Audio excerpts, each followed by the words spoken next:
Welcome doctor Sandhya. Thank you so much. So ನಾನು ಹೇಳಿದ್ನಲ್ಲ ಈಗ ಈ ಇಮ್ಯುನಿಟಿ ಏನು ಮಾಡ್ತಾರೆ, ಕೆಲವರು ಹೇಳ್ತಾರೆ ವೆನ್ ನವ್ಯಾನ್ ವಾಸ್ ಫಾಲಿಂಗ್ ಸಿಕ್, ಬಿಟ್ಬಿಡು ಅವನ್ನ ಬೀಳಲಿ, ಏನಾದರೂ ತಿನ್ನಲಿ, ಹಿಲ್ ಗೇನ್ ಇಮ್ಯುನಿಟಿ ಅಂತಾರೆ.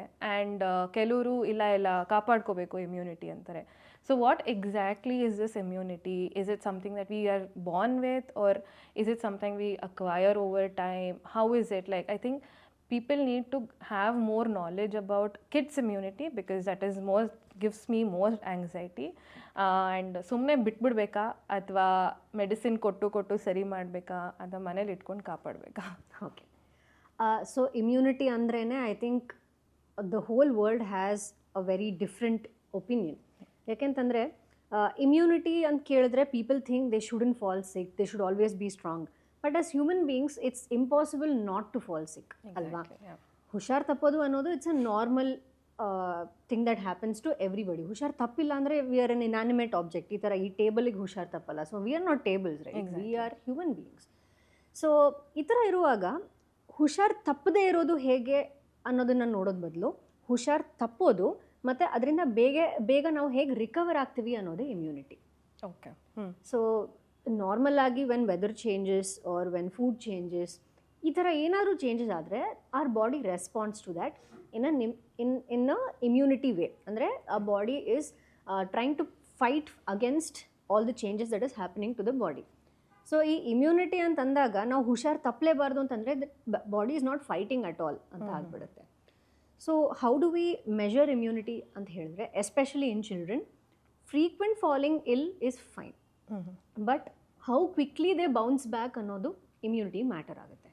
ಕೆಲವೊಂದು ಮಕ್ಕಳು ನೋಡೋಕ್ಕೆ ಹೋದರೆ they will be maybe sick maybe 3-4 times a month, but ಒಂದೇ ದಿನ ನೆಗಡಿ ಬರುತ್ತೆ, ಹೊರಟೋಗುತ್ತೆ, ಮಧ್ಯೆ ಬಂದು ಹೋಗ್ತಾ ಇರುತ್ತೆ, ಅವ್ರದ್ದು ಆ್ಯಕ್ಟಿವಿಟೀಸ್ ಅವ್ರು ಆರಾಮಾಗಿರ್ತಾರೆ, ಎವ್ರಿಥಿಂಗ್ ಇಸ್ ಫೈನ್. ಕೆಲವೊಂದು ಮಕ್ಳು ಏನಾಗುತ್ತೆ, ಹುಷಾರು ತಪ್ಪಿದ್ರೆ ನೆಗಡಿ ಆಗುತ್ತೆ, ನೆಗಡಿಯಿಂದ ಕೆಮ್ಮಾಗುತ್ತೆ, ಕೆಮ್ಮಿಂದ ಜ್ವರ ಬರುತ್ತೆ. ಈ ಪ್ರೋಗ್ರೆಷನ್ ಏನಿದೆ ಅಲ್ವಾ, and that goes on for a week in a month.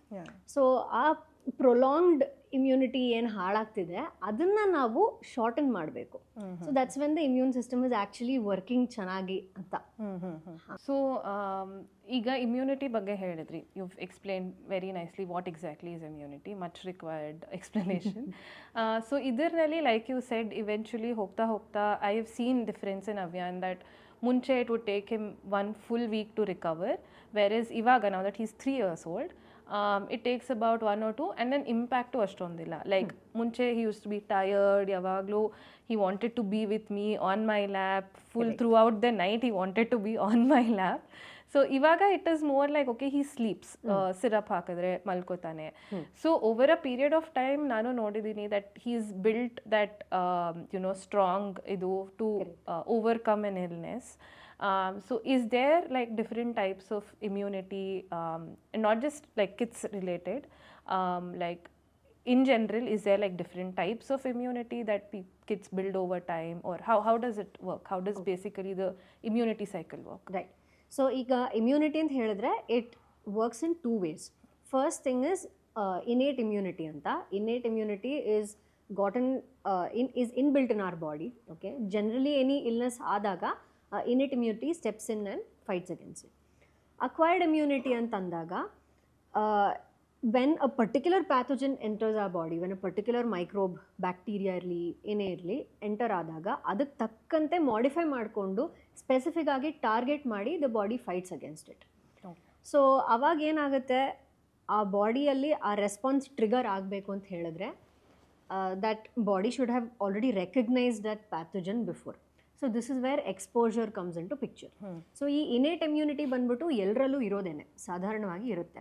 And how good innate immunity is depends on our daily activities. ನಾವು ಏನು ತಿಂತೀವಿ, ಹೇಗೆ ಮಲಗ್ತೀವಿ, ಎಷ್ಟೊತ್ತಿಗೆ ಎದ್ದೇಳ್ತೀವಿ, ನಮ್ಮ ರೂಟೀನ್ ಆ್ಯಕ್ಟಿವಿಟೀಸ್ ಮೇಲೆ ಡಿಪೆಂಡ್ ಆಗುತ್ತೆ. ಈಗ ಅಕ್ವೈರ್ಡ್ ಇಮ್ಯುನಿಟಿ ಅಂತ ಹೇಳಿದ್ರೆ ನಾವು ಎಷ್ಟು ಮಕ್ಕಳನ್ನ ಎಕ್ಸ್ಪೋಸ್ ಮಾಡಿದ್ದೀವಿ ಎನ್ವೈರ್ನ್ಮೆಂಟಿಗೆ ಅನ್ನೋದು ಮ್ಯಾಟರ್ ಆಗುತ್ತೆ. ಈಗ ತುಂಬ ಜನ ಹೇಳ್ತಾರೆ, ಒಳಗಡೆನೇ ಇಟ್ಕೊಂಡಿರೋ ಮಗುನ ಎಲ್ಲೂ ಆಚೆ ಕಳಿಸ್ಬೇಡ, ಮತ್ತೆ ಕೈ ವಾಶ್ ಮಾಡಿಸ್ಬೇಕು. ಈಗ ಡಿಸ್ಇನ್ಫೆಕ್ಟೆಂಟ್ಸಲ್ಲಿ ಹ್ಯಾಂಡ್ ವಾಷಸಲ್ಲೆಲ್ಲ ಬರ್ತಿದೆ, ಕಿಲ್ಸ್ 99.9% ಜರ್ಮ್ಸ್ ಅಂತಲ್ಲ. ಅಷ್ಟೆಲ್ಲ ಜರ್ಮ್ಸ್ನ ಸಾಯಿಸ್ಬಿಟ್ರೆ ಎಲ್ಲಿಂದ ಎಕ್ಸ್ಪೋಜರ್ ಆಗಬೇಕು? ಕರೆಕ್ಟ್ ಅಲ್ವಾ? ಆ ಲೋ ಗ್ರೇಡ್ ಇನ್ಫ್ಲಮೇಷನ್ ಇದ್ದಾಗ when the germs actually are in contact with the body, ಅವಾಗ body slowly starts developing that immunity. And ಮಕ್ಕಳಲ್ಲಿ ಆ ಒಂದು ಏಜ್ ಗ್ರೂಪ್ ಇರುತ್ತಲ್ವಾ, that's when the immune system is maturing to the maximum.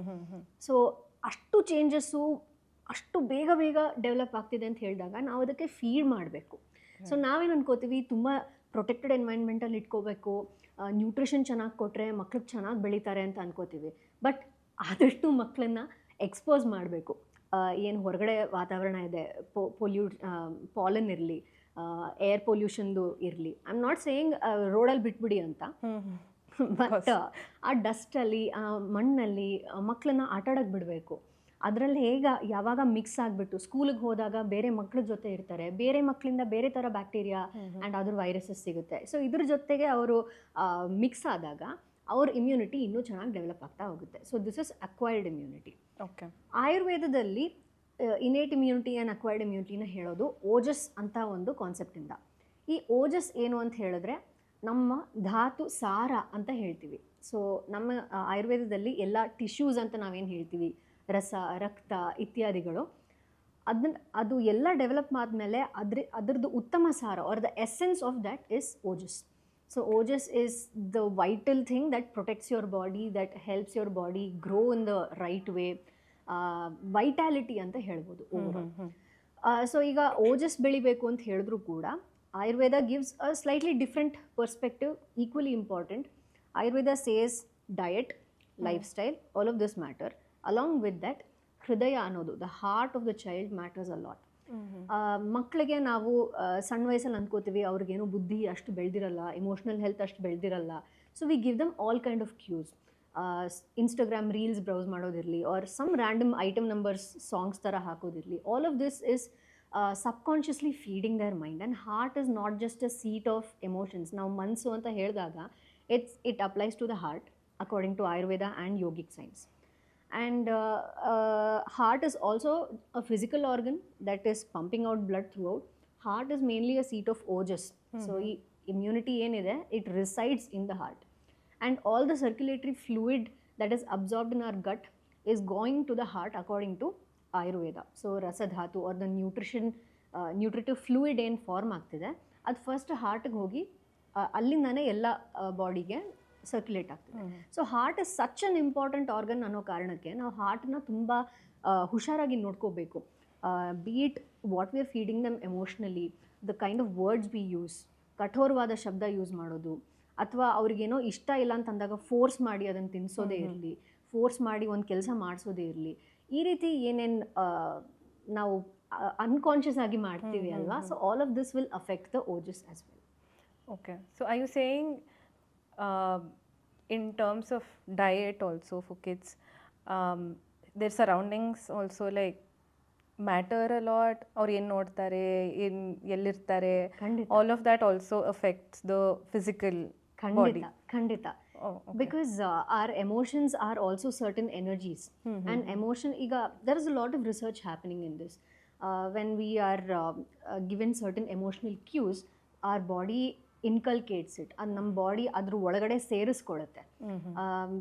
People who are used to listening to a certain kind of music or songs or certain things, they will have certain kind of thought patterns, certain kind of emotional reactions to that. Kids who are looking at their parents always quarreling or in a negative environment tend to develop certain kind of negative emotions. It might be as a coping mechanism or it might be ಅಂದರೆ resistance to that. Parents ಯಾವಾಗಲೂ ಅವ್ರ ಮಧ್ಯದಲ್ಲಿ ಜಗಳ ಮಾಡ್ತಿದ್ದಾರೆ ಅಂತ ಹೇಳಿದ್ರೆ ಮಗು ಬಂದ್ಬಿಟ್ಟು ಅವ್ರ ತಂದೆ ತಾಯಿಯಿಂದ ಕಲ್ತ್ಬಿಟ್ಟು ಅದೇ ಥರ ಶಬ್ದಗಳನ್ನ ಕಲಿಬೋದು. ಅಥವಾ ಅವರು ಜಗಳ ಮಾಡೋದನ್ನ ನೋಡ್ಬಿಟ್ಟು ಇವ್ರಿಗೆ ತುಂಬ ಮನ್ಸು ಕಷ್ಟ ಆಗಿಬಿಟ್ಟು they will become so emotionally numb, they will cover themselves. So ಇವಾಗ ಈ ಸಿಚುವೇಶನಲ್ಲಿ ಹಾರ್ಟ್ ಬಂದ್ಬಿಟ್ಟು ಕ್ಲೋಸ್ ಆಗಿಬಿಡುತ್ತೆ. The heart as an energy body, as an energy center, needs to be open, it needs to be giving, it needs to be accepting, exchange of energies irutte. So what happens in the situations really the heart closes down, it feels very unsafe. So this creates a chronic inflammation in the body. adu unnoticed ಆಗ ಹೋಗ್ಬಿಡುತ್ತೆ. And mental health is directly impacting the immunity, directly impacting the physical health here.